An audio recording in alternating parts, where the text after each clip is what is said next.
Let me show you how to make your group invitation links unlimited on Battle.net. Once you're inside Battle.net, guys, just simple click in chat and groups on the lower right hand side, then find your group and then simple click and invite some friends. Now, you want to switch this to invite links, and from here you will have the links that is generated.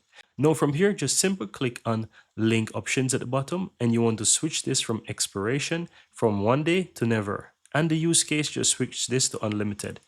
Now, once you do that, all you have to do now is go ahead and choose generate new link. Now, once you click on generate new link, this will be a new link that has the unlimited use cases. So here it will not have any expiration, and the use case will be unlimited. So you can copy this link and you can use it. Now at any point in time you want to see details of this link, click on manage link on the lower left hand side of this window, and here you will find the link. And as you can see at the top, it shows that its expiration is never and the use case is unlimited. And that's it. Very easy and very simple, guys.